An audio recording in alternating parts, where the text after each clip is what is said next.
odd moment, I've got to deal with this matter. And once you uncover that issue, there's a whole line of the other ones, all the way, there's hundreds, thousands of them, and some are much more serious than that. I disagree with that. Well, you don't even know what they are, so you can't just say, I don't agree, you don't disagree with they are. Well, give me the last one. Well, I mean, one of the big things that shook me as a Christian when I was at uni studying New Testament, I think I knew about that before that actually, but was the Gospel of John. Have you noticed about the Gospel of John's a bit different from the other Gospels? Is that? A little bit, yeah. In the Gospel of John, you have a Jesus who is very clearly divine. Before Abraham was, I am. Yeah. He comes out with statements like, I am the light of the world. That's very strange. I've never had a Muslim say that one, okay. You never heard a Muslim? You should talk to more Muslims. As in, I agree that he claims to be divine in John. Absolutely, he does. But let's look at how.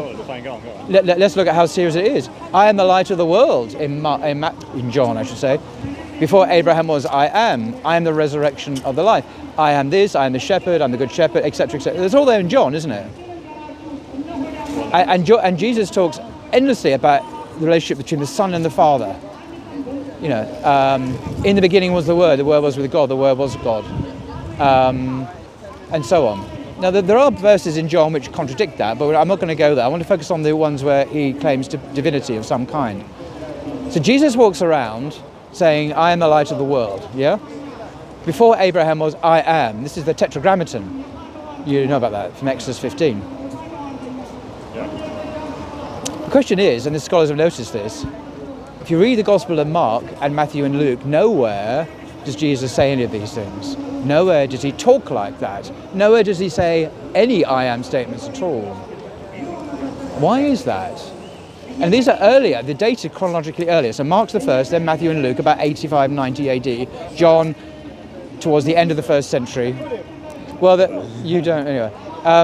We're not even as big as Gorney yet. Yeah. So the question is, if Luke, for example, the beginning of his gospel in the prologue says, Dear Theophilus, I'm writing an orderly account for you, giving you an account of all the things that happened amongst us. So he's intending to give a full account of the life of Jesus, a bios, a biography. Yeah? Why did he not know that Jesus went around making these statements? Or if he did he deliberately leave them out? What's your theory? As in why he specifically doesn't say I am. Well, we've got all these I am statements in John. Jesus went around publicly saying this, according to John, the last of the Gospels. Matthew never bothered to mention it. Luke never bothered to mention it. Mark never bothered to mention it. He's never mentioned it in Acts either, but we'll leave that one side. Why is it that no one in other Gospels knows that Jesus spoke in these amazing, extraordinary claims at all, apart from one Gospel, the last to be written? Well, I think he claims he's Lord in the other Gospels. He just doesn't use I am. Lord's ambiguous. Kurios in Greek can mean anything from a teacher, as it still is in modern teacher, it can still mean that, all the way to Yahweh. Say the first word. Kurios is the word in the New Testament, meaning Lord. Okay. Yeah, it can mean teacher. It normally does mean teacher. It doesn't mean God. There's a spectrum of meaning. Okay, well, there's some free information for you. So if I was to call you good teacher in Greek, it would be good kurios, good teacher. It does, but the context would tell you what's meant. One can't assume if one Jew is talking to another Jew in downtown Palestine that one is telling the other guy that he's the Lord God. That's not an assumption one would normally make. Okay, it would normally be that he's addressing him as teacher. So Lord does not mean God. It can do, but it doesn't necessarily. And the context we're talking about almost certainly doesn't mean that. It means teacher or sir. It can even be just sir. In that case, I don't know how he can claim to be God. So, coming back to the I am statements, which are unique in only one place in the entire Bible, in the New Testament, only found in John. I see what you mean.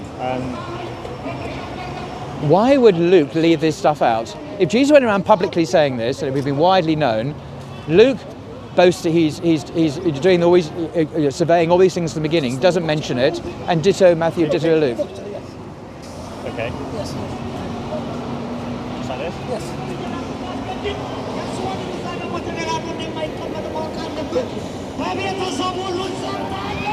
Okay, so isn't assuming that I can't find a verse that says Lord, I have to use I am in the first two Gospels. I don't know off the top of my head.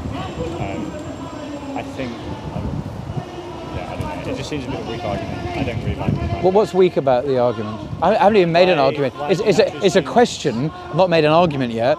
I'm observing the Gospels and the very different way Jesus portrayed in John than he is from the Synoptics, Matthew, Mark, and Luke. So I'm asking a question. I'm not making an argument yet. There is an argument, but I'm not come to that. I'm asking you, given we agree on the facts, how come none of the early Gospels knew that Jesus went around talking like this, if he indeed went around talking like this? Does this strike you as particularly strange and historically odd that if Jesus had said these most remarkable things, made these claims, that no one seems to have known about it?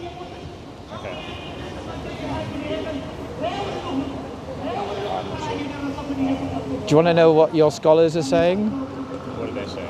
Okay. They have concluded, for a number of reasons, not just for the reason to do with this issue, that the fourth Gospel is a highly interpreted meditation on the significance of the life of Jesus for the author. It's not history. So the argument is this. So the argument is this: the author of the fourth Gospel believed Jesus was the light of the world, clearly. So he puts those words on the lips of Jesus and has Jesus say, I am the light of the world. He believes that Jesus is the way, the truth, and the life. I am the way. So he puts those words on the lips of Jesus. These are not historical words of Jesus. They are theological words put on his lips by faith, the Christian faith that believes that is the truth about Jesus. I probably need to go. Of course. But these ideas are not coming from atheists, they're coming from Christian scholars, a number of which I've read. They're coming from your own scholars. But you see, from a Muslim... It's not the strongest to me. Okay, but you've got to... You see, I think the responsibility that... I don't really mean a moral responsibility now, but in principle, the responsibility of someone in your position would be to come up with an explanation. Not to simply say, I'm not convinced. Because the problem is there. I can see that even if the Bible has errors, it's still okay. But this is not an error. It's not. No one's made a mistake here. It's a deliberate portrayal of Jesus according to faith as it existed towards the end of the first century. That's not a mistake. That's deliberate. Okay, right. Well, as in, like, if we're using the Bible's eyewitness testimony, the New Testament is, and they're trying to warp it to have a different perspective, and that's not true.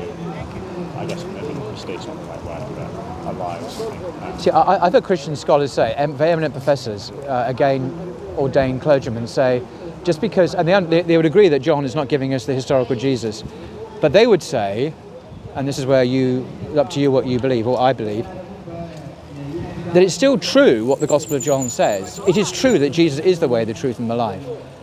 It is true that he is all those I am statements. It's still true that it's not historical. Now, I have a problem with that. You probably do as an evangelical. I can imagine I had a problem with that because it means you're believing in a make-believe story and believing it to be true, not just in a literary sense or theological sense, but in a historical sense. Because that means the real historical Jesus didn't say these things. And what the Jesus that's left is very much like the Islamic Jesus, a Jesus who is sent by God, a prophet, a messenger, and so on. And that's where it leads ultimately, if one is open to that, to the only religion on earth that gives us that understanding of the historical Jesus that matches historical research. I think that's difficult to believe. Okay. Again, you say this repeatedly without giving reasons why. Well, because the Quran came many years later. Did it?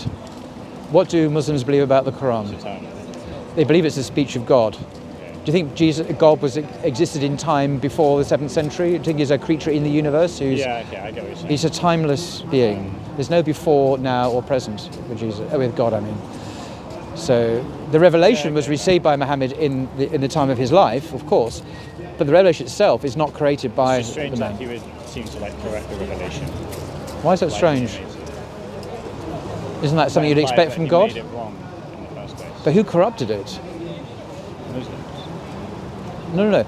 who came up with the idea of the gospel about Jesus being that Jesus died for the sins of the world? It's not something Jesus taught. It was something that Paul taught, and Paul never met Jesus.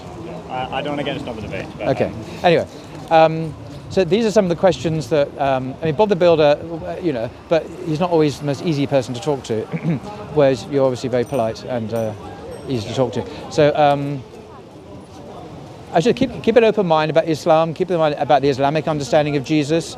I find it very compelling because it's also the historical Jesus, and that's where even Christian scholarship leads in that direction, in terms of who Jesus was, what he taught, for example. And it will lead away from Christianity, because as we understand it now, because that worships Jesus rather than God. And Muslims are very, very keen on pointing out we should worship God alone, without partners, without associates. I can agree with that point, yeah. But Christians don't do that because they worship God and Jesus. I think they're both wrong. Yeah. Well, then you believe in two gods. I don't want to get into Trinity debate. Or three then. Fine. Okay. I do have I find there's issues with the Quran in terms of its preservation as well, like the errors. But You have issues with the preservation of the Quran. Interesting. yeah, or that and like the What issues? comparing that to the Bible. Really? Or just Well, what's our oldest New Testament manuscript that we have in the world currently? 300s. It's the Codex Sinaiticus, which is literally a mile in that direction, the British Library. Yeah. Do you know when it's dated from? Mid-4th century. Okay. That's the earliest Bible in the world. Mid-4th century. It's 400 years after the birth of Jesus. What's the earliest, in terms of manuscripts? Okay. So How? I don't want to go into like. Okay, I thought that was you. Well, you said that was an issue. It is an issue for me. So that's But it's okay. more like We have manuscripts going back to the time of the prophet. That's what I'm trying to say. Now. I mean, I think that's not a fair comparison. So obviously, it came Really? 600 years later, but that's fine. I can see that. It's more how they had to burn all the Qurans, Uthman had to standardise it, and they were killing each other over it. To me, that just seems like there's clearly an issue. But So you've looked at, you don't want to get into that. Well, I'll hear a response. But I think there's a misunderstanding of what happened in terms of the recitation of the Quran and wanting a codex, a written Quran, as like a template, and it was copied and sent out around the Islamic Empire. As the Quran was recited throughout the empire, it was losing, for some people, it was beginning to be, there were dodginess was entering into it. We needed to retain the integrity and reliability of the Quran, and so the original companions of the Prophet formed a committee, not just Uthman, and compiled the standard written version, and any other copies were told to be destroyed. So it preserved the integrity of, and it's now widely accepted by most scholars that the Quran we have today is. How are you? I'm good. Hi. How you doing? I was just about to leave first. Oh, you going out already? Well, I was about. What did you want to ask me something? No, nothing. Have you been here for a while, or just came? Just a couple of minutes. I've been here for about an hour. Okay. You had enough about the park? I have to go to church. Oh! I'm already well for like half an hour later. Oh, go ahead then. That's my fault for detaining him. No, Come on, Paul. You can take over for me, David, if you want. I'll take over for you. What's happening? Anyway, Yeah. I'm not sure we can just pass on the job, but so I think there's a misunderstanding about the actual story. But as I say, the preservation of the Quran is now accepted by most Western scholars. The Quran we have today is the same Quran we have at the time of the Prophet. Well, have you seen the Birmingham Codex at the Birmingham University? That has issues with the current Quran. I've spoken to Professor Thomas, who's the head of department there, who's the expert on this. I've interviewed him on my channel. He disagrees with you. How's your Arabic, by the way? How can you tell what he's saying is true? So, See, this is always the problem, right? You can make these claims. no, I'm not and making then when these claims. challenged, then it's, Okay. it's No, I'm saying completely. I've spoken to Professor Thomas, who's at the University Okay, of Birmingham. one person. Okay. Yeah, just one Well, person. Then Stephen Shoemaker doesn't agree with you, Okay. right? Can I talk to this? And okay. then what? All right. So when we I don't Shoemaker is someone else. I'm just talking about the person. But why should Can we I- believe that just because one person says something? He's not just one person. Okay, who else says that the Birmingham Codex proves that the Quran is exactly the same as when it was written down by either The vast majority Zubayr of or- scholars, the vast majority of Western scholars I do. don't